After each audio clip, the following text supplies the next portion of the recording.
Bonjour à tous et bienvenue dans Waldorado. Nous sommes au cœur de Charleroi pour découvrir l'entreprise qui est derrière moi. Il développe depuis 3 ans un produit révolutionnaire. Vous savez, une vitre. Oui, mais une vitre un peu spéciale. Suivez-moi.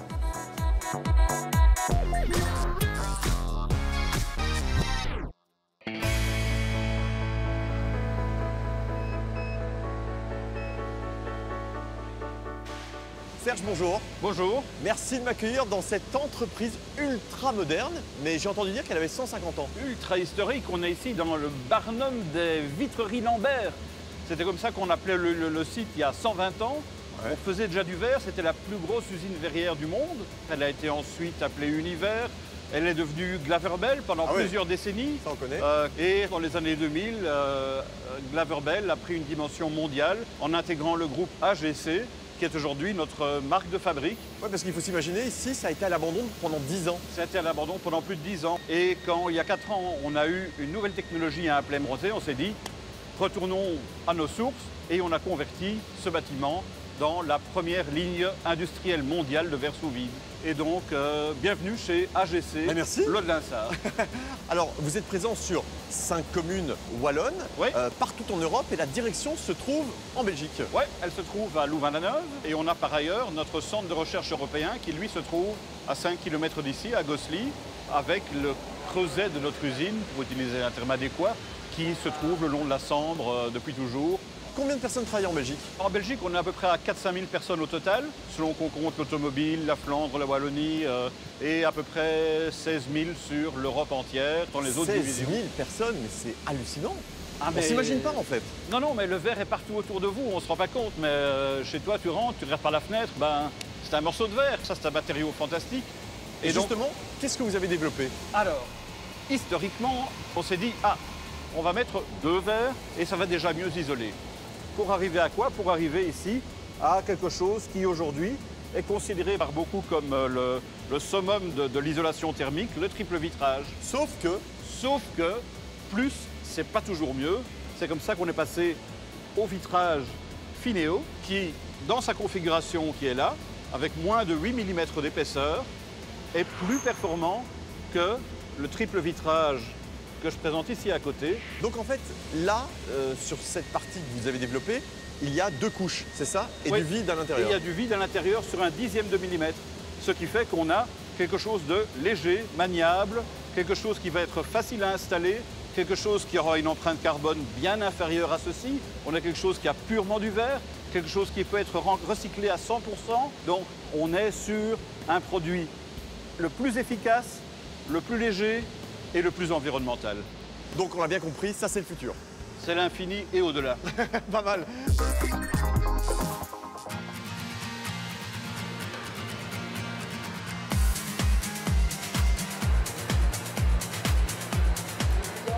Bonjour Jean-Charles. Salut David. Alors tu es directeur des opérations, autrement dit, le responsable de l'usine. Ouais, on peut C'est dire ça. important. Je suis effectivement. face à toi, mais face également à ceci. C'est votre double vitrage. Oui. C'est ce que vous produisez ici. Alors, est-ce que tu peux me dire d'où vient ce verre? Ok, donc le verre en fait vient des usines AGC et il est processé dans notre usine ici à côté. Et puis nous, on va mettre en œuvre du verre plat pour arriver à ce double vitrage. Pour bien le comprendre, j'aimerais que tu m'expliques, pas les différentes étapes, mais un peu le process comme tu le dis. Ok, donc en fait, pour donner une différence d'ordre de grandeur, un produit comme Fineo, ça prend environ 24 heures à être produit, alors qu'un double vitrage, en 40 minutes, il va sortir de l'usine. Ah ouais. Donc ça, c'est quelque chose qui est vraiment relativement différent. Comment on fait? Nécessairement, on va avoir quelque chose de fin avec du vide. Les verres vont avoir une tendance à vouloir s'attirer l'un vers l'autre.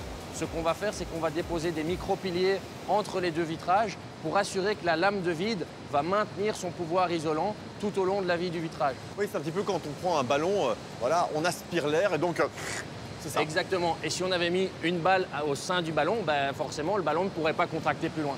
Donc Tu es ça, un bon pédagogue. j'essaye.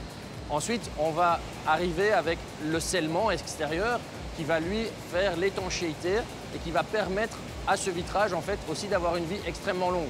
Parce que comme c'est un produit de type verre ou de la céramique, en fait ça va avoir une durée de vie de 500 ans et donc en fait on a un vitrage qui est très stable dans le temps. On va également produire un tout petit produit, donc ça c'est la ligne grise qui se trouve sur le produit, qui elle va permettre de capter les gaz dans la vie du vitrage pour maintenir le niveau de vide à l'intérieur de la cavité. Pour donner un ordre de grandeur, à l'intérieur de ce vide-là, on se trouve à 100 millions de fois moins que la pression qui est autour de nous. Ça, c'est un ordre de grandeur qui est gigantesque. Alors, j'ai l'impression que c'est hyper technologique comme ça. C'est quand même assez technologique. On n'est pas non plus sur la Lune, mais on n'est pas loin. C'est quand même assez fou. Alors, tu me disais que ça prenait 24 heures pour produire ce produit fini. Exact. Et donc, ce qu'on fait, c'est qu'on part de plateaux qui font à peu près 4 mètres carrés, dans lesquels on va venir faire un puzzle avec les différents vitrages finaux que le client va avoir dans sa fenêtre. Et puis, on va passer ça dans un four pendant 14 heures. Ça, c'est les fours qui sont ici derrière nous. 14 heures quand même. 14 heures, ouais. C'est un très très long process. Ça prend du temps parce que ça a besoin d'être précis. C'est dans ces fours qu'on va également faire le vide, connecté à ce qu'on appelle la motherboard, le plateau de 4 mètres. Donc, c'est vraiment un peu de la technologie de pointe, on est d'accord? Oui, en fait, c'est là où je dirais Fineo est une sorte de pépite au sein d'AGC, d'où on n'est pas du tout dans les mêmes ordres de grandeur que nos collègues. Eux travaillent à la tonne et travaillent à des échelles de millimètres ou de degrés.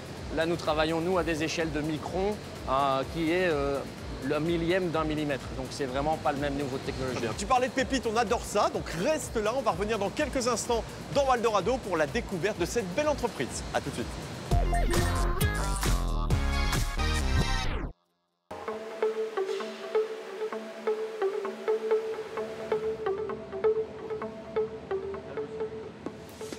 Jean-Charles, je voudrais savoir qu'est-ce qui s'est passé entre la sortie du four et puis leur arrivée ici? Eh bien là, en fait, on est passé à la découpe. Et ça, on l'a fait à travers la découpe jet d'eau. Donc c'est un gros jet de pression à 3800 bars de pression avec du sable à l'intérieur. Et ça découpe littéralement tout. 3800 bars? 3800 bars, pour donner un ordre de grandeur, un Karcher, c'est quelques dizaines de bars. Et donc, on est vraiment sur quelque chose d'extrêmement puissant. On passe pas sa main en dessous pour vérifier que la pression est bonne. Donc, ça, c'est le genre de choses. Et donc, une fois que c'est terminé, ça va avancer. Et là, on va passer à la dernière étape. On va venir ajuster le bord pour les vitrages qui sont un peu plus grands. On va leur donner un bord plus lisse, plus arrondi, qui va permettre de garder une performance du vitrage, même si on maintient une épaisseur plus fine. Et puis, on va passer au contrôle qualité qui est juste ici. Et là, on va vérifier deux choses. On va vérifier l'aspect esthétique du verre, qu'il n'y ait pas de griffes, qu'il n'y ait pas de défauts visuels. Les piliers, notamment, qu'il n'y en ait pas qui manquent dans le réseau. Et puis, on va faire un contrôle de la valeur d'isolation du vitrage. Et donc ça, on va faire comment? On va faire chauffer par l'arrière et on va avoir le pyromètre qui est ici qui va mesurer la température de l'autre côté de la face. Alors pour les gens qui nous regardent, pour bien comprendre les aspects positifs de cette technologie et de ces vitres, est-ce que tu peux donner quelques petits exemples? Alors la première chose, c'est que par rapport à un simple ou par rapport à un double de vieille génération, on a la sensation de froid qui va couper. Ça, c'est un point hyper intéressant dans l'atmosphère. Et ça va donner du coup un espace de vie qui est légèrement plus grand dans la maison. La deuxième, c'est que toute personne qui a des vieux châssis et qui voudrait aujourd'hui pouvoir se dire j'ai besoin d'augmenter la performance énergétique de ma maison, on a un produit qui ici ne demande pas l'intervention ni du maçon, ni du plâtreur, tout ça. On va juste avoir un changement de fenêtre dans un châssis existant. Et là, on a bingo. Eh ben écoute, justement, on va en parler avec Bertrand, l'un de tes collègues, qui va nous parler du placement de ces vitres. Ce sera dans quelques instants. Merci beaucoup, Jean-Charles. T'en prie.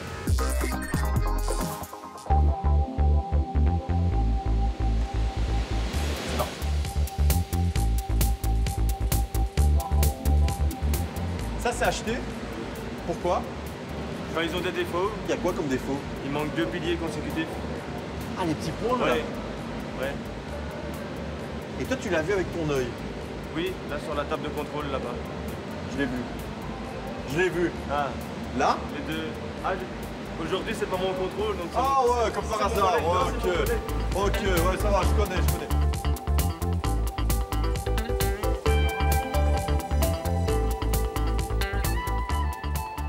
Bonjour Bertrand. Bonjour David. On est entouré de vitres ici. Alors il y en a beaucoup, ouais, mais elles sont pour qui? Alors le Fineo, il s'adresse particulièrement au marché de la rénovation. Comme il est très fin, on peut conserver le châssis et ne remplacer que le vitrage. Ça permet d'apporter un gain d'isolation important. C'est quand même assez novateur comme produit. Je ne connaissais pas. Vous l'avez placé depuis combien d'années? Alors on a fait quelques centaines de mètres carrés installés en 2019. Maintenant, on a rénové plus d'1 millier de maisons en région wallonne, donc c'est quand même un processus qu'on applique de manière très régulière. Ce sont aussi des travaux qui sont très peu intrusifs, beaucoup moins intrusifs que de remplacer des châssis. Ici, on conserve le châssis, on ne remplace que le vitrage. Et justement, comment vous faites alors pour remplacer le vitrage? Finalement, c'est relativement simple, hein. On démonte le vitrage.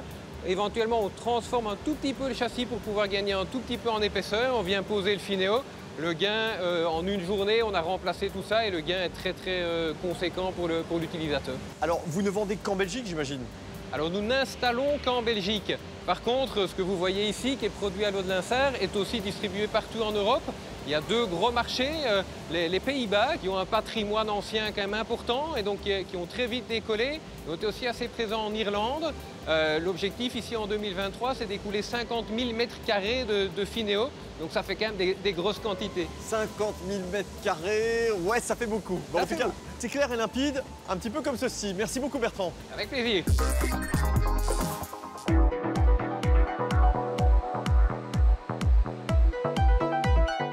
Serge, on a découvert cette entreprise très innovante. Je voulais en savoir un petit peu plus sur le nombre de personnes qui travaillent ici.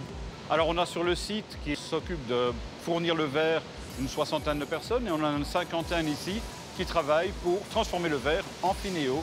Alors je sais que dans quelques semaines, l'entreprise va tourner 24 heures sur 24, 7 jours sur 7. Ouais. Aujourd'hui on tourne déjà 24 heures sur 24, mais 5 jours sur 7. Et la demande est en forte croissance.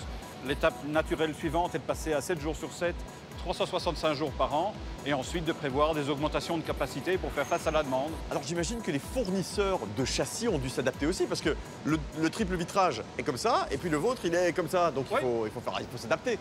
Paradoxalement, dans le bois par exemple, ils sont revenus à des sections qu'ils n'utilisaient plus, parce qu'ils étaient habitués à des vitrages qui devenaient de plus en plus épais. Alors le prix d'une vitre Fineo, il est plus cher. Il est plus cher, mais il faut aussi réaliser que le verre dans la fenêtre représente peut-être 10% du coût de la fenêtre, même pas 5%. Et que donc, même si Fineo était aujourd'hui 3 fois plus cher qu'un vitrage traditionnel, au total, pour l'utilisateur final, il ne verra pas une différence fondamentale. Il en verra une au niveau du confort, de l'isolation au bruit, mais au niveau de la facture, ce ne sera pas un drame. Donc, tout va dans le bon sens pour l'environnement et pour l'utilisateur. Eh ben, on va aller dans le bon sens avec vous, ensemble. Merci en tout cas Serge, j'étais ravi. Avec grand plaisir. On va se retrouver prochainement dans Waldorado pour la découverte de nouvelles pépites wallonnes comme celle-ci. À bientôt.